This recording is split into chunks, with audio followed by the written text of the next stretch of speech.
Inclinemos nuestros rostros para orar. Padre Celestial, te damos gracias por el privilegio una vez más de encontrarnos aquí para estudiar tu santa palabra.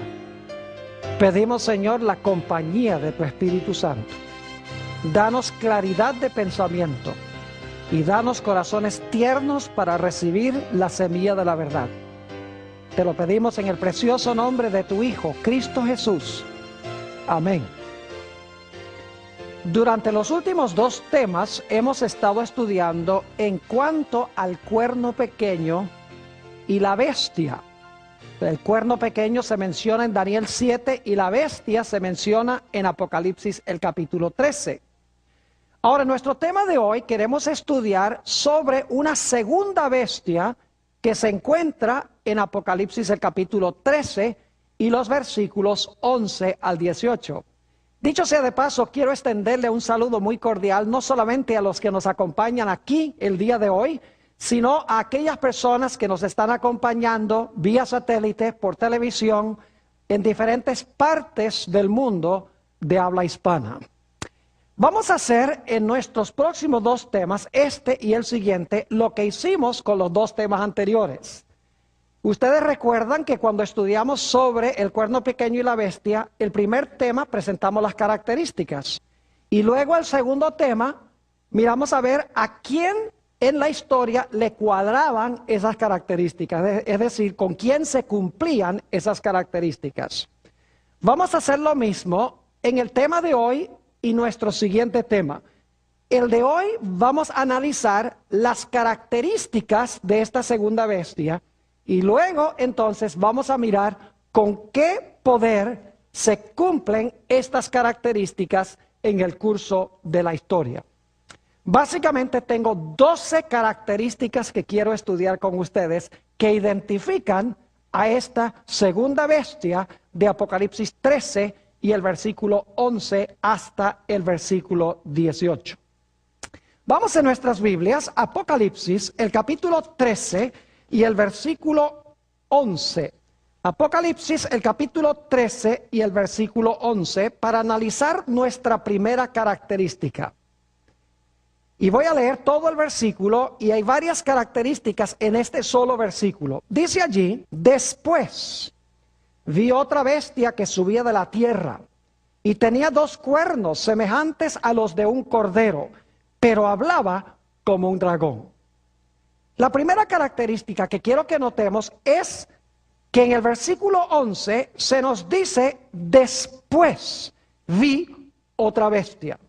Ahora, la pregunta clave es: ¿después de qué?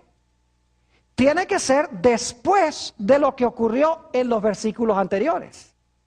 Ahora, note lo que dice Apocalipsis 13 y el versículo 10. Y esto lo estudiamos en nuestro último tema. Si alguno lleva en cautividad, va en cautividad. Si alguno mata a espada debe ser muerto. Aquí está la paciencia y la fe de los santos. Y luego dice: después vi otra bestia. Es decir, esta bestia de Apocalipsis 13:11 se levanta después que la bestia anterior recibió su herida mortal con la espada, después que el poder anterior fue llevado cautivo.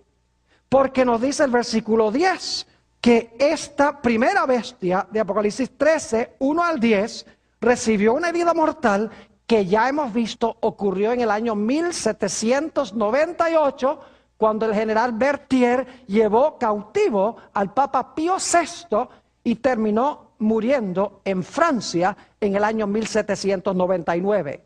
Es decir, la primera característica es que esta bestia tiene que levantarse después que cae la primera bestia. Tiene que levantarse después del año 1798. Porque en 1798 cayó la primera bestia.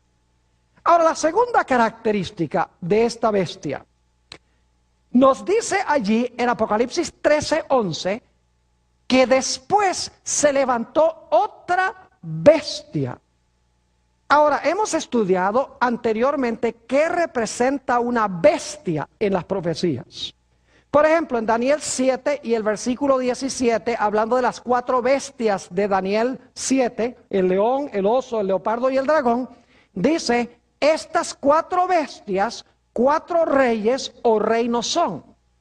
Es decir, bestias representan reinos o representan naciones, lo cual significa que si en Apocalipsis 13:11 se menciona una bestia, esa bestia debe representar una ¿qué? Debe representar una nación o debe representar un imperio o un reino.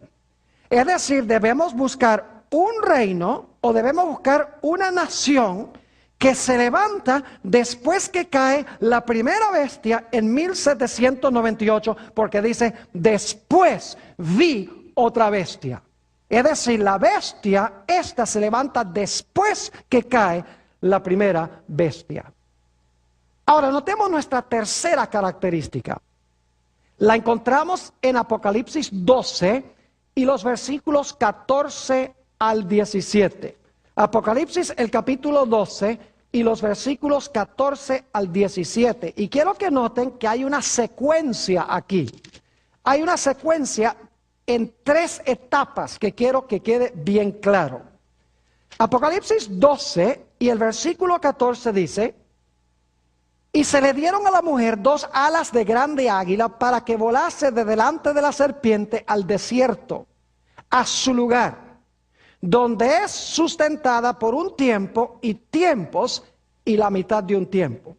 Primer punto que quiero que noten es que la mujer o la iglesia iba a ser perseguida tiempos, la mitad de un tiempo. Ya hemos visto eso, que son 1260 años, que terminan ¿cuándo? 1798. Pero ahora noten el versículo 15. Y la serpiente arrojó de su boca tras la mujer agua como un río, para que fuese arrastrada por el río. El río representa muchedumbres, naciones y lenguas. Pero ahora viene un poder al rescate. Noten, dice el versículo 16, pero la tierra ¿qué?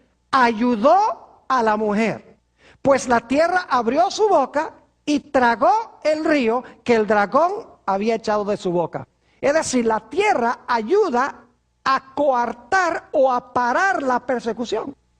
Porque dice que la tierra ayuda a la mujer que está siendo perseguida durante los 1260 años. Y dice que la tierra ayuda tragándose las aguas que el dragón echó de su boca para tratar de matar a la mujer.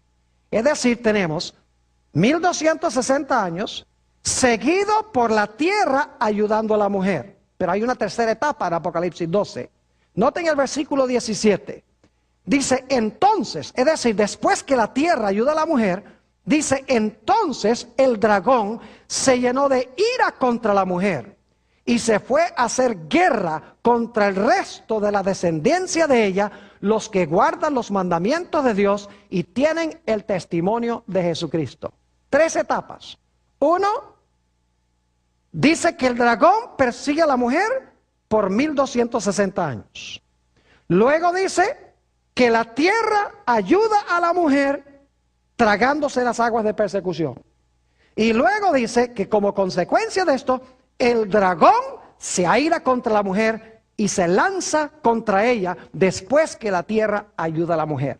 3 puntos. 1260 años, la tierra ayuda a la mujer y luego el dragón se aira contra el remanente de la simiente de la mujer. Ahora, en Apocalipsis 13 tenemos la misma secuencia.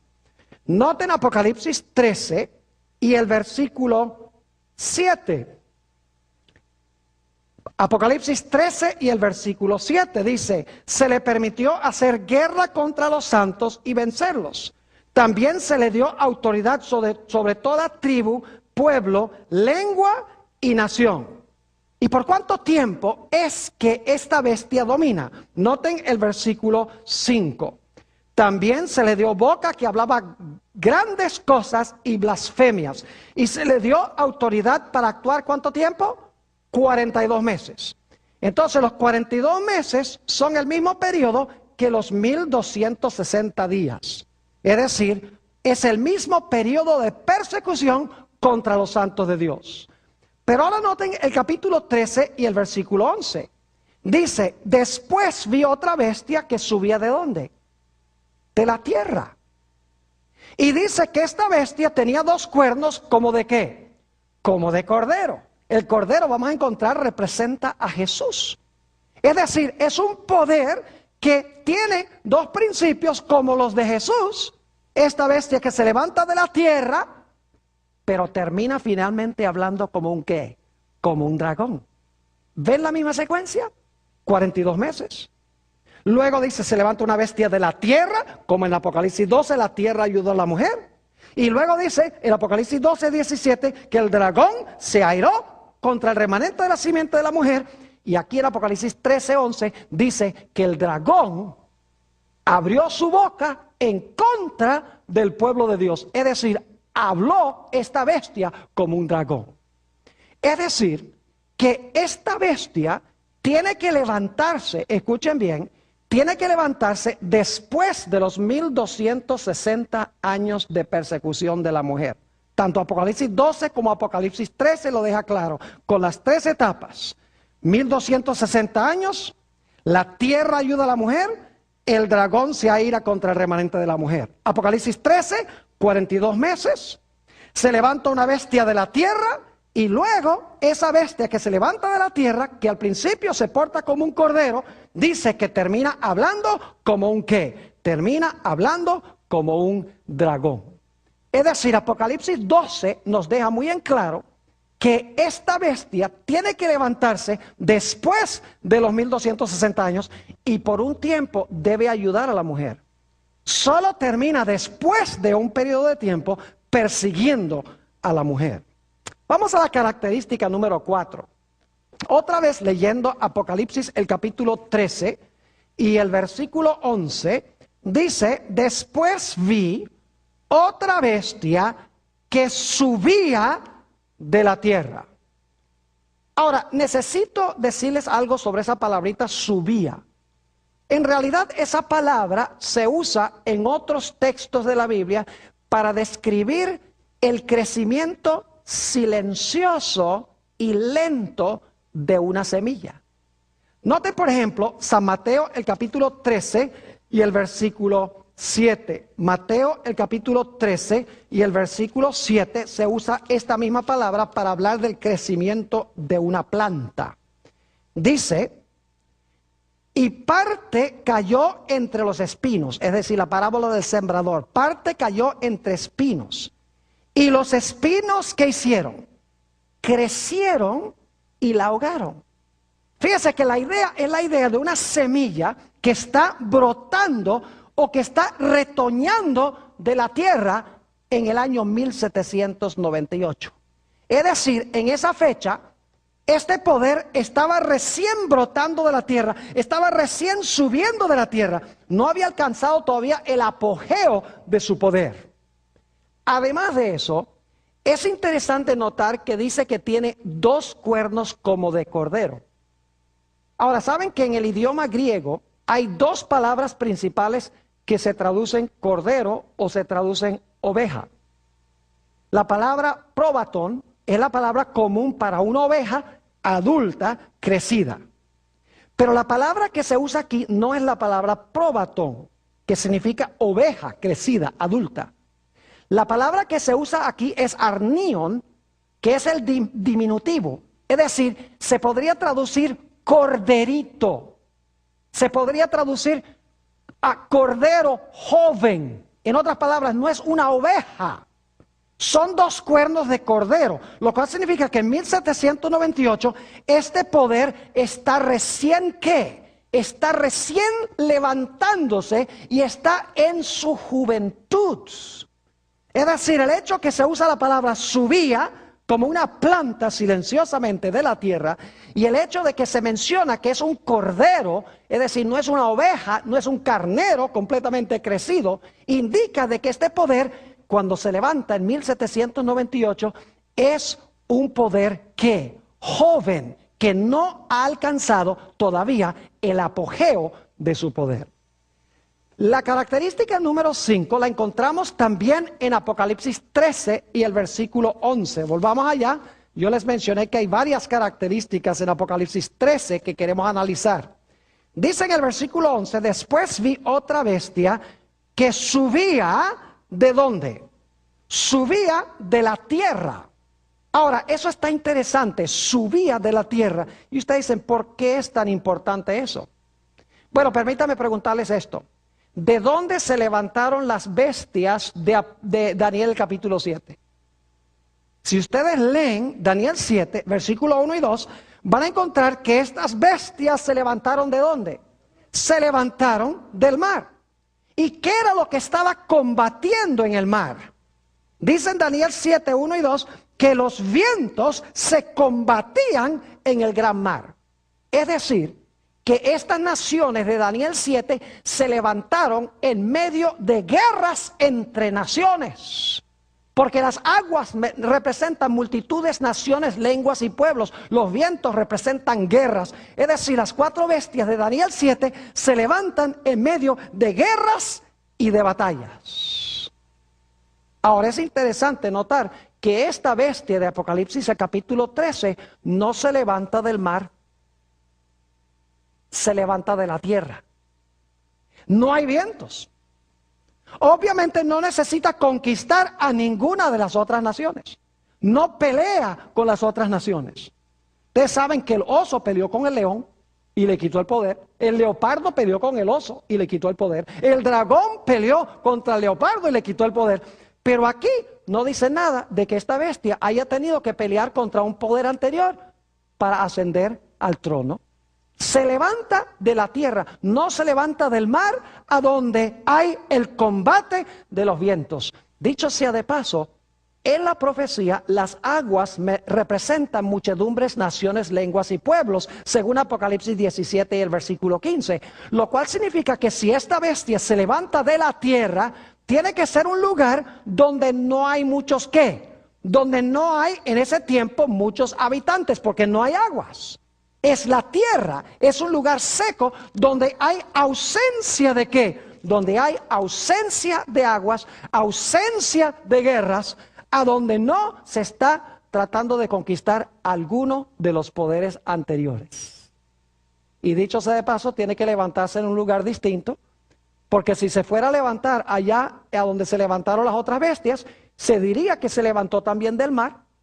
Es decir, si se levantó a donde se levantaron las primeras 4 bestias, entonces habría que decir que este poder también se levantó del mar. Pero no se levanta del mar, se levanta ¿de dónde? De la tierra. Es decir, se levanta en un lugar distinto que las primeras 4 bestias. Ahora, las primeras 4 bestias representan a Babilonia, Medo-Persia, Grecia y Roma. Lo cual significa que este poder tiene que levantarse en un lugar que no es Babilonia, Medo-Persia, Grecia ni Roma. Y esto nos trae a nuestra sexta característica. Vamos a ser un poquito más específicos en cuanto a dónde se levanta este poder. Si ustedes miran un mapa, van a descubrir en el mapa que el león y el oso son poderes asiáticos. Es decir, el león y el oso están en el continente de Asia.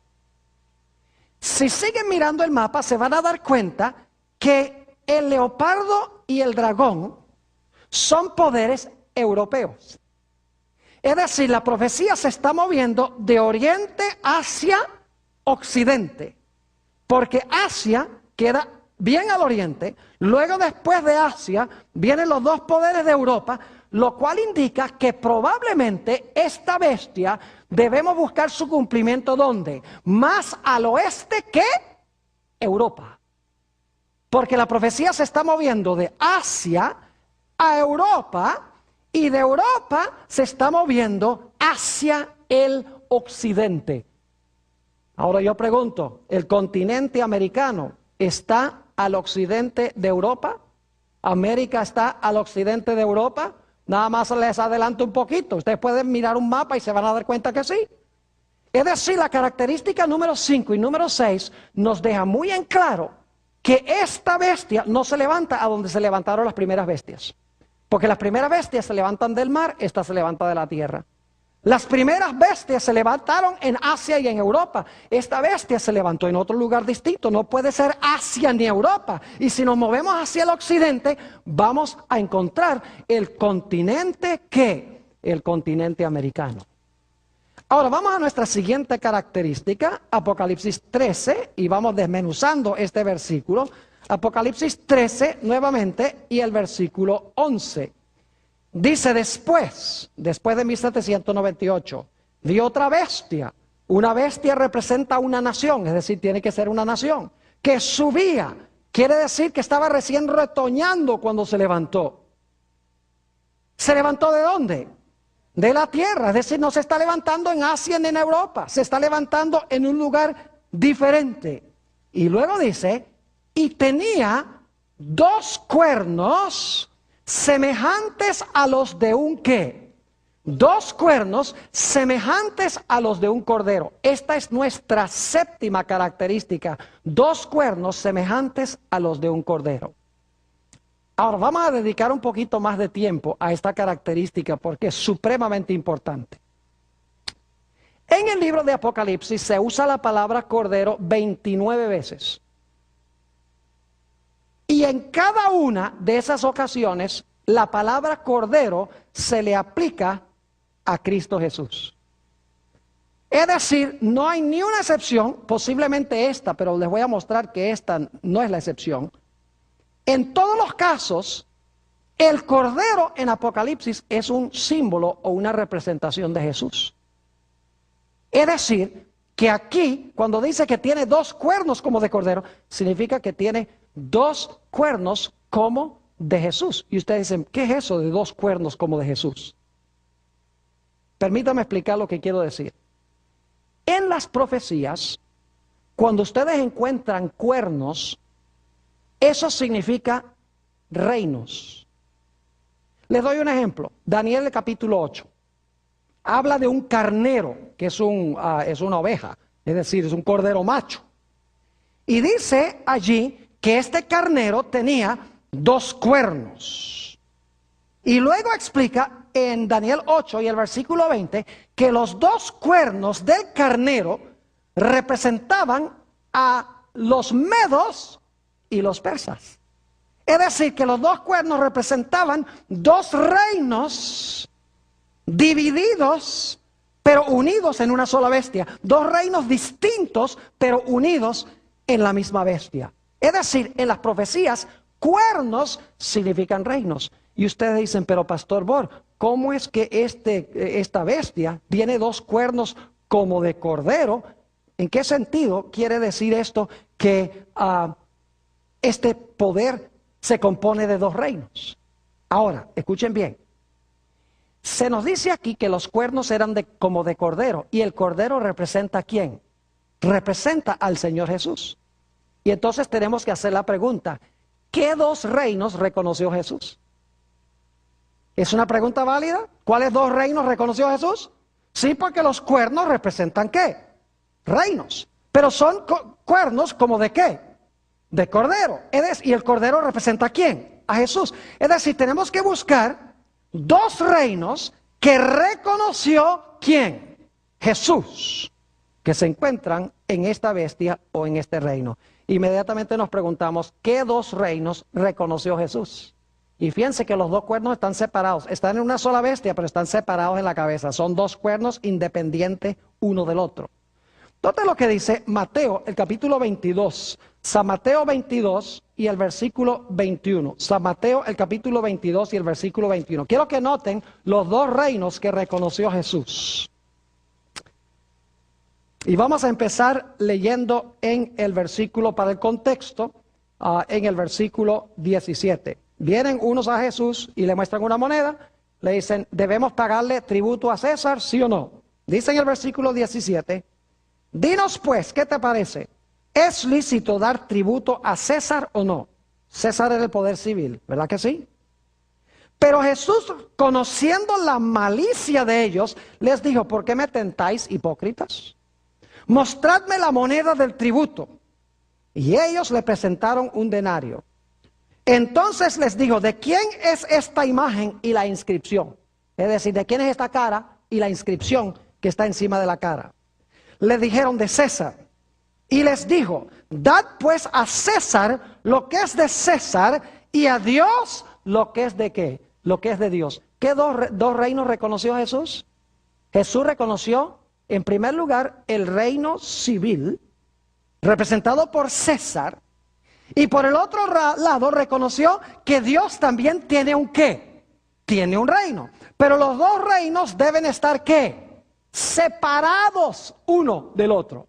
Dicho sea de paso, en San Juan 18 y el versículo 36, el Señor Jesucristo dijo esto: mi reino no es ¿de qué?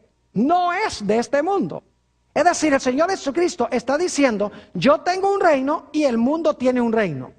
Pero el reino mío está separado del reino de este mundo. Son dos reinos de los cuales habló Jesús. Y los dos cuernos son como de cordero. Es decir, el cordero representa a Jesús, los cuernos representan reinos. Y Jesús reconoció estos dos reinos. Es decir, que esta bestia tiene que reconocer de que hay ¿cuántos reinos? Dos reinos. Uno que le pertenece a Dios y uno que le pertenece al poder civil. Y que estos dos reinos deben ir ¿qué? Deben ir separados el uno del otro, aunque existen estos dos principios en la misma nación. Dicho sea de paso, hay otros textos interesantes. Por ejemplo, en San Lucas 9:54 se nos dice que había unas ciudades que no querían reconocer al Señor Jesús. Y el apóstol San Pedro le dijo a Jesús, ¿tú no crees que sería bueno que llamemos fuego del cielo para quemar todas esas ciudades que no te aceptan? Y Jesús le dijo, ustedes no saben de qué espíritu son. Mi reino no funciona así. Yo vine a salvar, no vine a destruir. Es decir, Jesús reconoció que había dos reinos. Al final del ministerio de Jesús, en el huerto del Getsemaní, encontramos que San Pedro saca la espada y le corta la cabeza al siervo del sumo sacerdote. Porque quiere defender la causa de Jesús. Y Jesús le dice a Pedro, guarda esa espada. Mi reino no funciona así. Si yo quisiera tomar el reino de este mundo, yo podría llamar un montón de ángeles y los ángeles vendrían a pelear. Y además de eso, yo los mandaría a pelear también. Pero dice, no, esa no es la forma como funciona mi reino. No es con la espada, es con la espada del Espíritu, que es la palabra de Dios. Es decir, Jesús reconoció la existencia de dos reinos separados, uno del otro, en esta nación representada por esta bestia que tiene dos cuernos como los de un cordero. Pero ustedes notan que nos dice que esta bestia que tiene dos cuernos como de cordero, es decir, la idea de dos reinos, y como el cordero representa a Jesús, dos reinos que reconoció Jesús, dice que va a terminar hablando como un ¿qué? Como un dragón. Qué comportamiento tan extraño, ¿verdad que sí? Dice que tiene dos cuernos que representan los dos reinos separados que reconoció Jesús.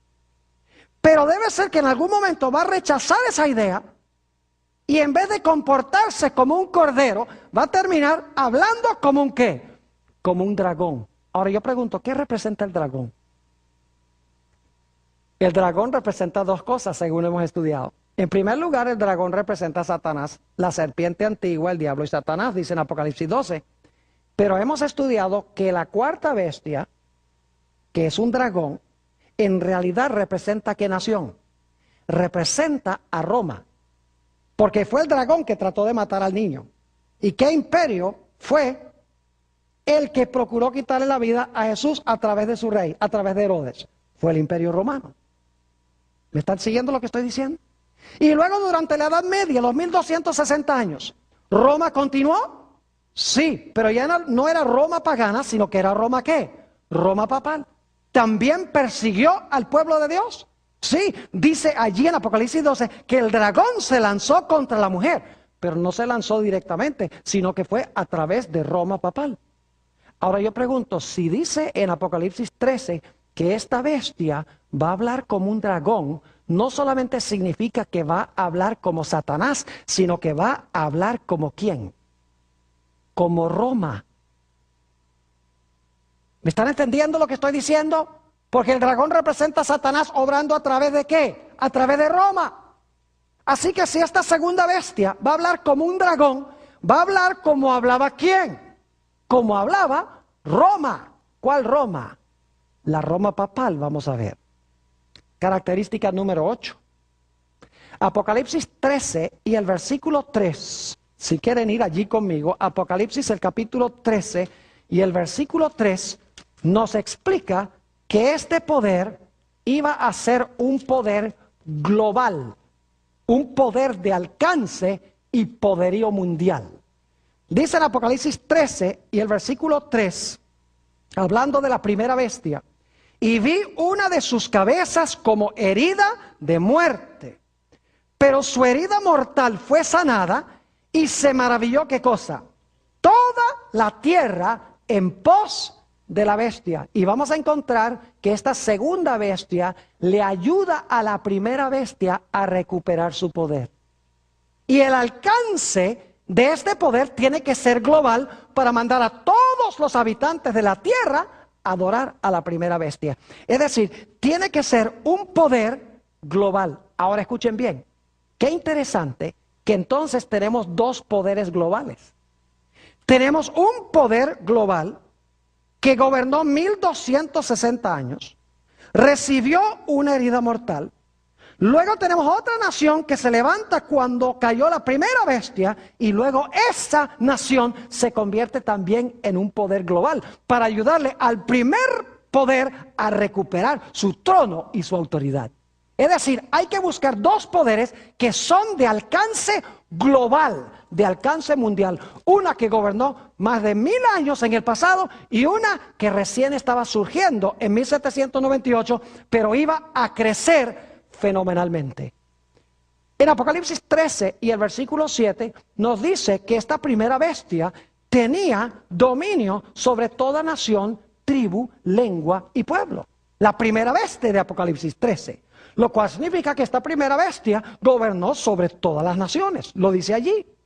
Y según leímos en Apocalipsis 13 y el versículo 3, esta segunda bestia va a mandar a que todo el mundo adore a la primera bestia. Tiene que tener poder e influencia mundial, global. Es decir, es un poder que aunque en 1798 está recién retoñando como una planta, silenciosamente, aunque tiene dos cuernitos como de corderito en ese tiempo, esa nación iba a crecer hasta alcanzar proporciones globales, proporciones mundiales. Iba a tener poder global en tres áreas. En primer lugar, iba a ser un poder político global. Y ustedes dicen, ¿cómo sabemos eso? Porque acabamos de leer de que toda la tierra se va a maravillar en pos de la primera bestia, ayudado por la segunda bestia. Para que este poder pueda mandar a todos los moradores de la tierra que adoren y sigan a la primera bestia, tiene que ser un poder de alcance político global y mundial para que el mundo siga su ejemplo. En segundo lugar, tiene que ser un poder global en términos militares. Y ustedes dicen, ¿por qué razón? Porque nos dice en Apocalipsis 13 y el versículo 15, Apocalipsis el capítulo 13 y el versículo 15, que cualquiera que no haga caso se le va a matar. Note lo que dice Apocalipsis 13, 15. Y se le permitió infundir aliento a la imagen de la bestia, para que la imagen hablase e hiciese matar a todo el que no la adorase. Para poder matar a la gente a nivel global, tiene que ser una potencia, ¿qué? Tiene que ser una potencia militar. Y para que mande a todos a adorar, tiene que ser una potencia política global. Pero ¿saben ustedes que también tiene que ser una potencia económica global? Porque nos dice en Apocalipsis, el capítulo 13, si van conmigo, Apocalipsis 13 y el versículo 16 y 17, que este poder hace algo muy interesante. Apocalipsis 13 y los versículos 16 y 17. Y hacía que a todos, pequeños y grandes, ricos y pobres, libres y esclavos, se les pusiese una marca en la mano derecha o en la frente, y que ninguno pudiese comprar ni vender, sino el que tuviese la marca o el nombre de la bestia o el número de su nombre. Yo pregunto, ¿va a prohibir comprar a los que no reciban la marca de la bestia y no adoren a la bestia ni su imagen? Lo dice claramente. Pero para prohibir comprar y vender, tiene que ser un poder que tiene un alcance global en términos económicos. Es decir, tiene que ser una potencia global, mundial, políticamente, económicamente y militarmente. Tiene que levantarse a este poderío. Vamos a la característica número 9. Esta bestia, esta segunda bestia, es contemporánea con la primera bestia. Es decir, existen al mismo tiempo. Es diferente esto que las bestias anteriores. Porque las bestias anteriores gobernaba el león y luego el oso mataba al león y el león ya no gobernaba más. Luego el leopardo acababa con el oso y el oso ya no gobernaba más, gobernaba el leopardo. Y luego el dragón conquistaba el leopardo y ahora gobernaba solamente el dragón. Es decir, las bestias subsiguientes llegaban a gobernar en lugar del poder anterior. Pero lo interesante es que esta segunda bestia es contemporánea con la primera bestia. Y lo más interesante, no solamente es contemporánea, sino que se va a amistar con la primera bestia y va a usar su influencia militar, económica y política para devolverle a esa primera bestia el trono y su potestad que perdió en el año 1798. Es decir, debemos buscar dos poderes contemporáneos. Y uno que se está aliando con el primer poder, con el papado, que ya hemos interpretado, ¿verdad? Una nación que se está más y más acercando a Roma papal y que finalmente, con su influencia, le va a devolver, ¿qué cosa? Le va a devolver el poder.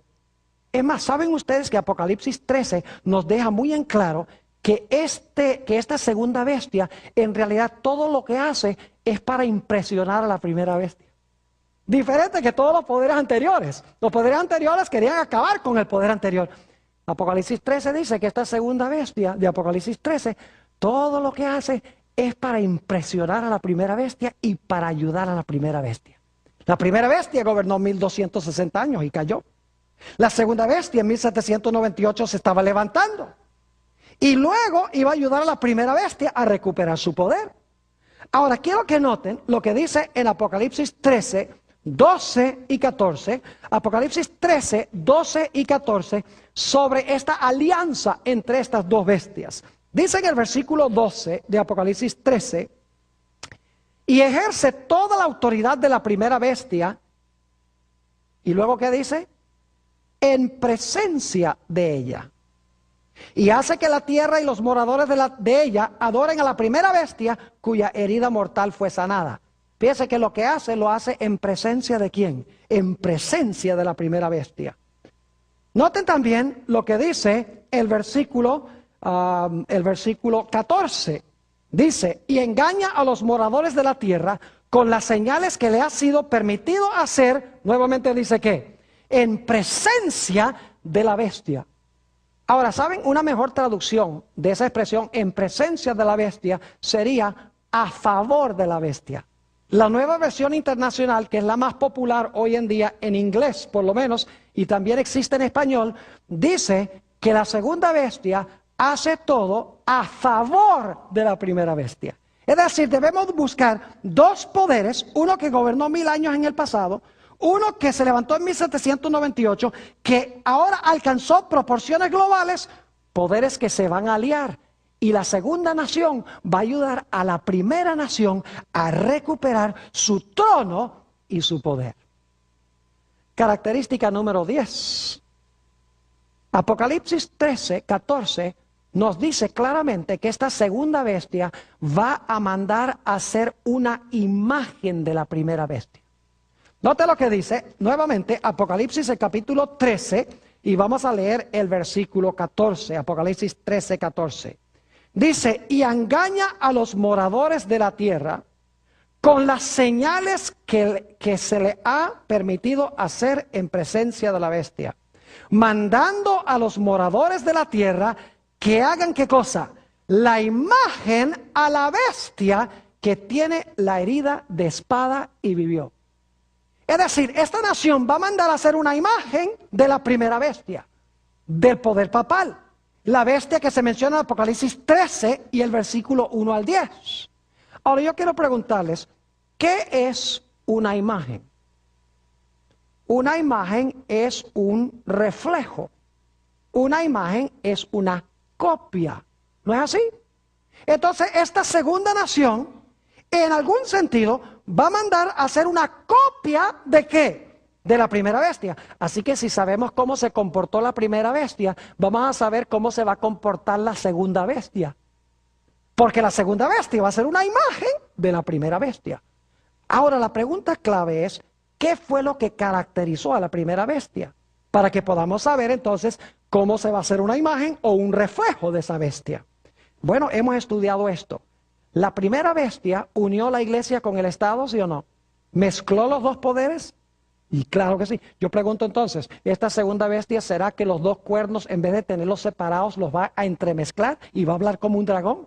No cabe duda alguna.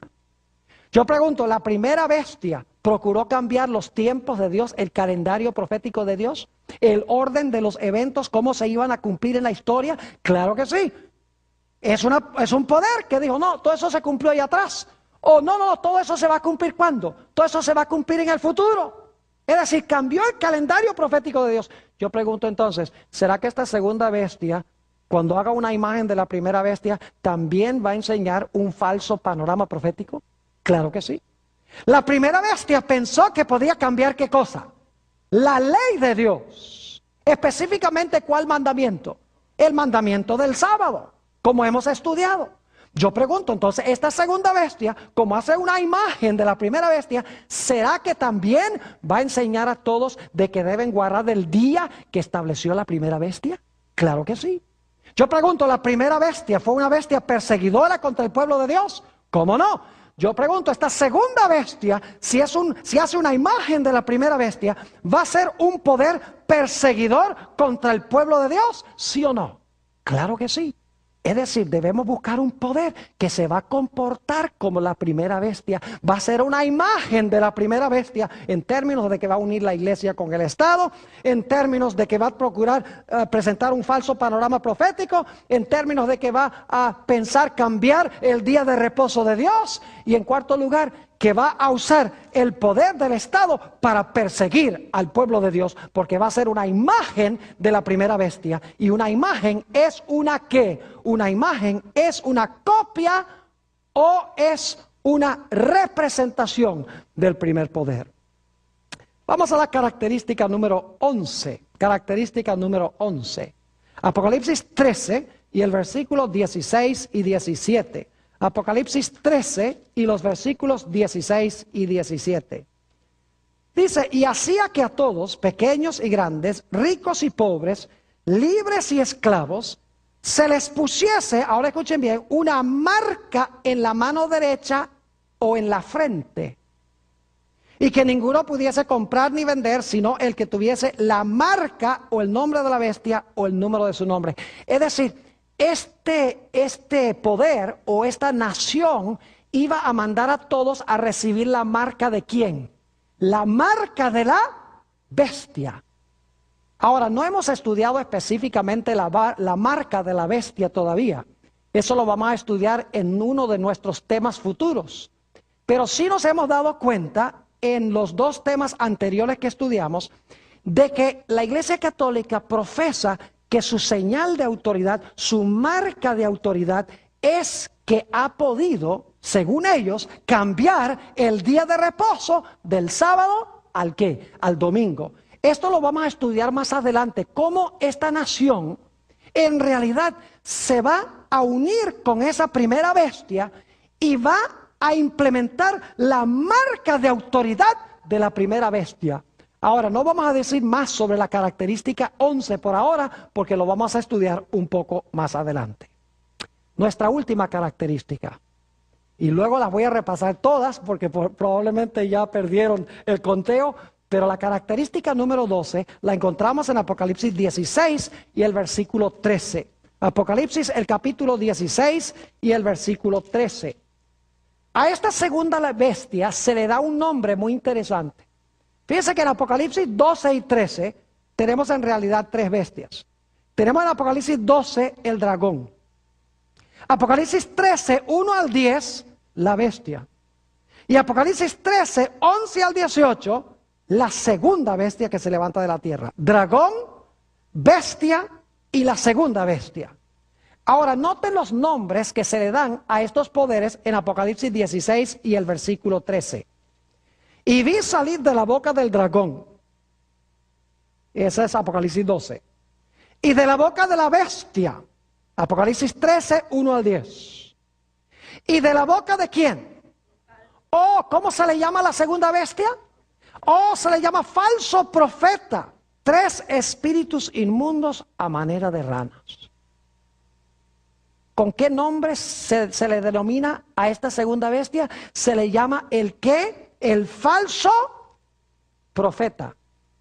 Ahora yo quiero preguntar, si ustedes quieren saber qué caracteriza a un falso profeta, ¿qué tienen que saber primero? Necesitan saber primero las características de un verdadero profeta, para que luego puedan desenmascarar la falsificación. ¿Es así o no es así? Claro. Como hemos estudiado antes, para poder comprender lo falso, es necesario en primer lugar conocer lo genuino. Es decir, para saber qué va a enseñar este falso profeta, necesitamos entender en primer lugar qué fue lo que enseñó o lo que enseñaron los verdaderos profetas. Ahora, este falso profeta no es cualquier falso profeta. Es una falsificación de un gran profeta del Antiguo Testamento. Noten Apocalipsis 13 y el versículo 13 para que ustedes vean cuál falso profeta es este. ¿A cuál profeta está tratando de falsificar esta nación? Apocalipsis 13 y el versículo 13 dice, hablando de esta segunda bestia, también hace grandes señales. De tal manera, ahora escuchen bien, este falso profeta ¿qué hace? Que aún hace descender fuego del cielo a la tierra delante de los hombres. ¿Qué es lo que hace este poder o esta nación? Hace descender ¿qué cosa? Fuego del cielo a la vista de los hombres. Y de esa manera todo el mundo dice, este poder tiene que ser ¿de quién? Tiene que ser de Dios, porque trajo fuego del cielo. Ahora yo quiero preguntarles, ¿quién fue en el Antiguo Testamento el que trajo fuego del cielo? ¿Pueden recordar a alguien en el Antiguo Testamento, un profeta que trajo fuego del cielo? El profeta Elías, exactamente. Ahora les voy a contar la historia, no tenemos tiempo de estudiarla en su plenitud. Si quieren estudiar toda la historia, está en Primera de Reyes, el capítulo 17 y el capítulo 18. Pero lo interesante, se nos dice allí que hay una batalla sobre la adoración. Los falsos profetas de Baal son adoradores del dios Sol. Y ellos están quebrantando los mandamientos de Dios. Por el otro lado tenemos al profeta Elías. El profeta Elías adora a Dios como Dios mandó y obedece la santa ley de Dios. La batalla tiene que ver con obediencia y adoración allí en el Monte Carmelo. Lo interesante es que ustedes pueden leer ahí que Elías ofreció el sacrificio sobre el altar. En realidad sacrificó varias víctimas. Esos sacrificios representaban el sacrificio ¿de quién? De Jesús. Todos los sacrificios del Antiguo Testamento representaban el sacrificio de Cristo. Ahora lo interesante es que después que Elías sacrificó esos animales y oró a Dios, ¿qué sucedió? La Biblia dice que descendió fuego del cielo y consumió esos sacrificios. Es decir, viene el sacrificio y luego Dios llueve fuego del cielo para demostrar que Él acepta esos sacrificios que hizo Elías. Ahora, ¿qué fue lo que enseñó Elías? Si sabemos que enseñó Elías, vamos a saber qué enseñó el falso profeta. Note lo que dice en Primera de Reyes, el capítulo 18. Primera de Reyes, el capítulo 18, y vamos a leer los versículos 17 y 18. Dice, cuando Acab vio a Elías, Acab era el rey de Israel, le dijo, ¿eres tú el que turbas a Israel? ¿Eres tú el que estás trayendo calamidades a Israel, que no ha llovido en 3 años? Tú tienes la culpa, le dice el rey Acab. Sigue diciendo en el versículo 18, y él respondió, es decir, ahora Elías responde, yo no he turbado a Israel, sino tú y la casa de tu padre. ¿Por qué turbaron a Israel? Dejando, ¿qué cosa? Los mandamientos de Jehová y siguiendo a los Baales. Siguiendo a los Baales significa que estaban adorando a los Baales y estaban pisoteando los mandamientos de Dios. Ahora yo pregunto, si los falsos profetas estaban quebrantando los mandamientos de Dios y estaban practicando falsa adoración a Baal, el dios Sol, entonces, ¿qué es lo que estaba enseñando el verdadero profeta de Dios? Lo contrario. Estaba enseñando de que se debe adorar solo al Creador. ¿Y cuál es la señal del Creador? El sábado. Y que se deben guardar, ¿qué cosa? Y que se deben guardar los mandamientos de Dios. Es decir, el falso profeta en Apocalipsis el capítulo 13, en realidad es un falso profeta Elías. Es una falsificación del profeta Elías. Manda a pisotear los mandamientos de Dios y a practicar falsa adoración. Y se hace pasar por el verdadero Elías. Ahora hay una diferencia entre el Elías del Antiguo Testamento y el Elías final. En los días de Elías, los falsos profetas no pudieron traer fuego del cielo, aunque lo intentaron. Apocalipsis 13 dice que el engaño será mucho más grande. Porque dice que allí el falso profeta sí podrá traer fuego del cielo a la vista de los hombres.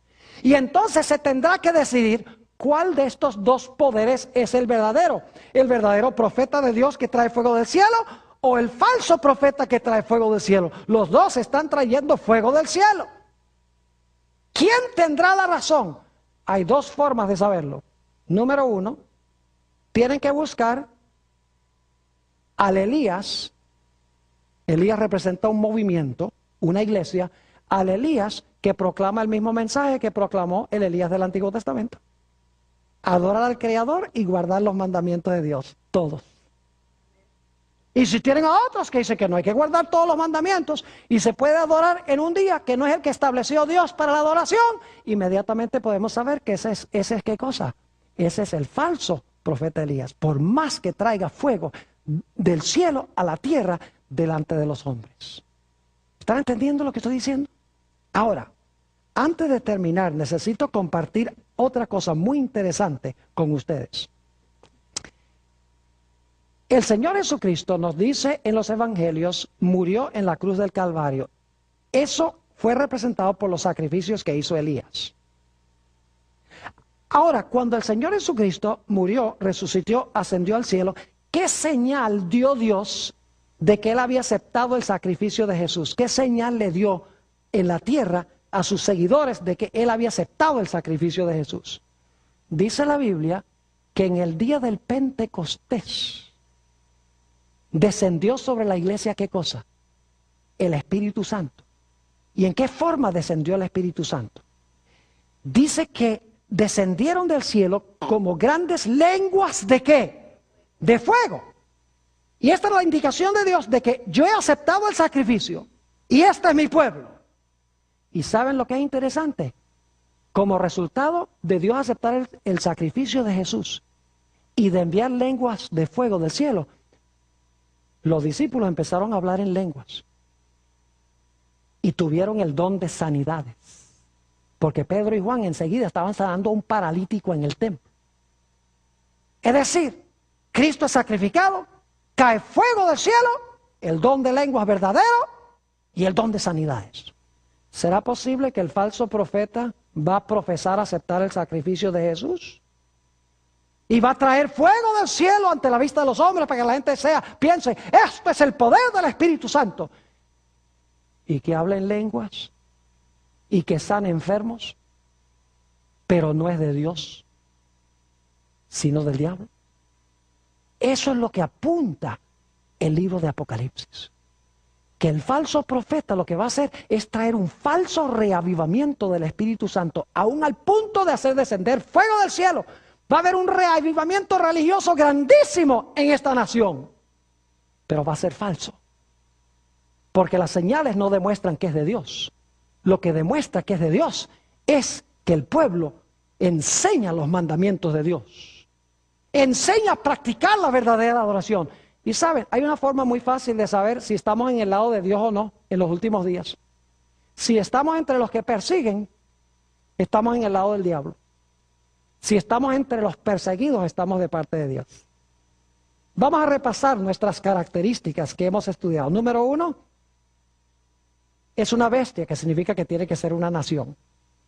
Número 2, tiene que levantarse después del año 1798. Número 3, tiene que ser un poder que ayudó a la iglesia perseguida en Europa, pero que luego va a cambiar su comportamiento. Número 4, tiene que ser un poder que recién estaba retoñando en 1798 y que tenía 2 cuernitos como de cordero. Número 5, tiene que ser un poder que se levantó no a donde se levantaron las primeras bestias, sino que se levantó en otro sitio porque se levantó de la tierra.